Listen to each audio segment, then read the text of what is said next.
ஏழை கூவி அழைத்தான், ஆண்டவர் அவனுக்கு செவிசாய்த்தார். ஆண்டவருடைய கருணையை போற்றி புகழ்ந்து பாடக்கூடிய ஒரு திருப்பாடல் தான் திருப்பாடல் 34. அதைத்தான் இன்றைக்கு நாம் தியானித்துக் கொண்டிருக்கிறோம்.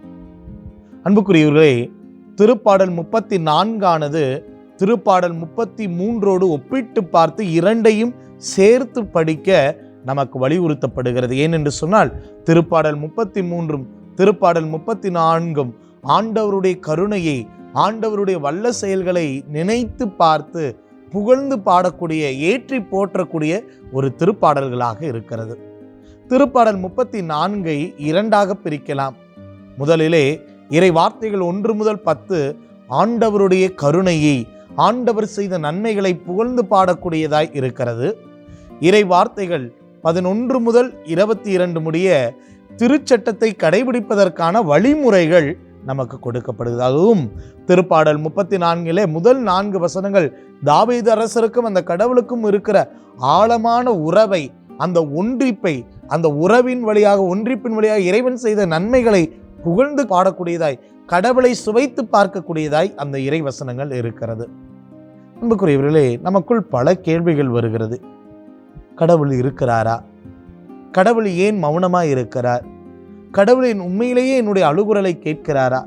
அதுவும் சிறப்பாக நாம் கடவுளோடு ஒரு ஆழமான உறவில் இருக்கிறோம், பங்கிலே ஆழமான உறவில் இருக்கிறோம், திருப்பலிக்கு போகிறோம், நிறைய ஜெபிக்கிறோம். அப்படிப்பட்ட மனிதர்களுக்கு இழப்புகள் வருகிற போது, ஜெபங்கள் நிறைவேறாத போது இப்படிப்பட்ட கேள்விகள் வருகிறது. உண்மையிலேயே கடவுள் இருக்கிறாரா? என் அழுகுரலை கேட்கிறாரா? ஏன் இவர் அனைத்தையும் பார்த்து சும்மா இருக்கிறார் என்றெல்லாம் சொல். ஆனால் இன்றைய திருப்பாடல் 34 நம்முடைய கடவுள், உயிருள்ள கடவுள், செவிகளுடைய கடவுளாக, நம்முடைய அழுகுரலையும் துன்பத்தையும் காண்கிற, கேட்கிற கடவுளாக இருக்கிறார். தன்னை அப்படித்தான் இந்த உலகிற்கு அவர் வெளிப்படுத்துகிறார். இறைவன் இந்த இறை வெளிப்பாட்டிலே தன்னை காதுகளுடைய, செவிகளுடைய செவிசாய்க்கும் ஆண்டவராக வெளிப்படுத்துகிறார் என்பதைத்தான் ஆணித்தரமாய் இந்த திருப்பாடல் நமக்கு வலியுறுத்துகிறது. இறை வார்த்தைகள் நமக்கு சொல்லுகிறது, இதோ நீ என்னை நோக்கி மன்றாடுகிற போது உனக்கு உதவி செய்ய முடியாத அளவுக்கு என்னுடைய கைகள் ஒன்று மந்தமாகி விடவில்லை, கூடி குறுகி விடவில்லை, என்னுடைய காதுகள் ஒன்று மந்தமாகி விடவில்லை. அப்படி என்று சொன்னால் உன்னுடைய கண்ணீரை காண்கிற தேவனாய், உன் அழுகுரலை கேட்கிற தெய்வமாய் நாம் இருக்கிறோம் என்பதை இறைவன் வெளிப்படுத்தக்கூடியதாக இருக்கிறது. விவிலியத்திலே இறை வார்த்தைகள் அதைத்தான் நமக்கு சொல்லுகிறது. திருப்பாடல் 17:6 அழகாய் சொல்லுகிறது, ஆண்டவர் நம்முடைய மன்றாட்டுகளுக்கும் ஜெபங்களுக்கும் செவிசாய்க்கிற இறைவனாய் இருக்கிறார். விடுதலை பயணம் 3:7 சொல்லுகிறது, அடிமைத்தனத்திலிருந்த மக்களுடைய அந்த அழுகுரலை, கண்ணீரை கண்ட தெய்வமாய், அழுகுரலை கேட்ட தெய்வமாய் அவர் இருக்கிறார் என்பது அங்கே வெளிப்படுத்தப்படுகிறது. யோவான் நற்செய்தி 11 இறை வார்த்தை 41 மற்றும் 42. அதே போல எபிரேயர் 5 7 இறை வார்த்தை சொல்லுகிறது, இறைமகன் இயேசு நமக்காய் ஏறெடுத்த ஜெபத்தை கேட்கிற தெய்வமாய் இறைவன் இருக்கிறார் என்பது அங்கே வெளிப்படுத்தப்படுகிறது. அன்புக்குரியவர்களே, இந்த திருப்பாடலுடைய வார்த்தை அழகாய் உங்களுக்கு தெரியும். குறிப்பாய் திருப்பாடல் 34:15 அழகாய் சொல்ல, ஆண்டவர் செவிசாய்க்கிறார். இது எந்த ஒரு சூழ்நிலையில் சொல்லுகிறார்? தாவீது அரசர் சவுலிடமிருந்து வந்த வேதனை, போராட்டம், சவுல் தன்னை துரத்துகிறான், தன்னை கொள்ளை தேடுகிறான். அப்படிப்பட்ட ஒரு துன்ப களத்திலே தாவீது அரசர் கடவுளிடத்தில் ஜெபிக்கிறார். அந்த ஜெபத்திற்கு ஒரு விடுதலை கிடைக்கிறது. தாவீது அரசர் பாதுகாக்கப்படுகிறார்.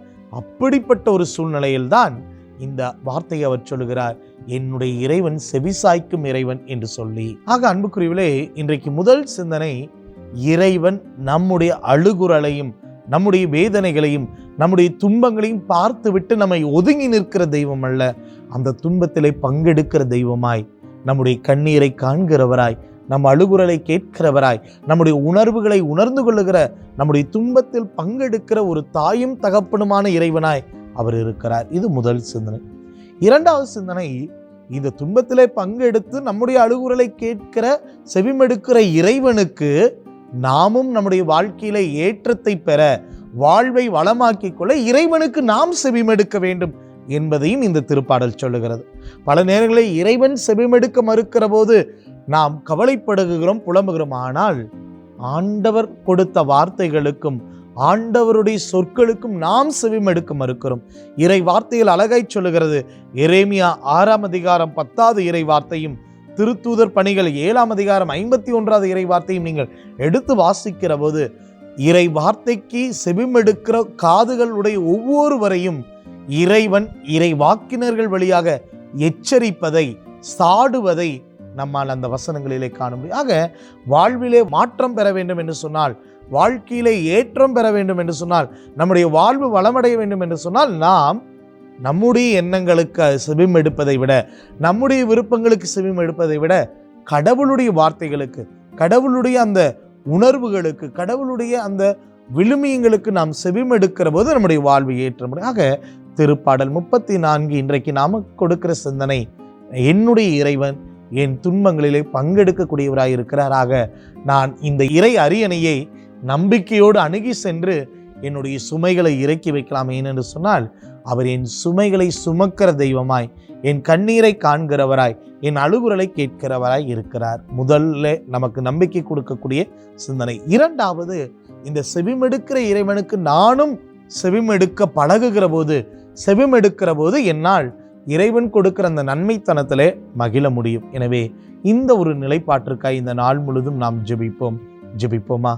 அன்பு தெய்வமே இறைவா, திருப்பாடல் 34 சேர்ந்து தாவீது அரசரோடு இணைந்து உம்முடைய கருணையை புகழ்ந்து பாடவும், இதோ ஏழைகளாகி நாங்கள் அவரோடு சேர்ந்து எங்களுடைய துன்பங்களை, கவலைகளை, போராட்டங்களை, சோர்வுகளை உம்மிடத்தில் இறக்கி வைக்க, நம்பிக்கையோடு உம்மை கூவி அழைக்க இந்த திருப்பாடல் வழியாக இன்றைக்கு நீர் கொடுத்த பாக்கியத்திற்காய் நன்றி சொல்கிறோம்.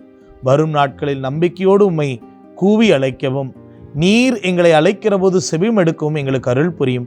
எங்கள் ஆண்டவராய் கிறிஸ்து வழியாமை மன்றாடுகிறோம். ஆமேன்.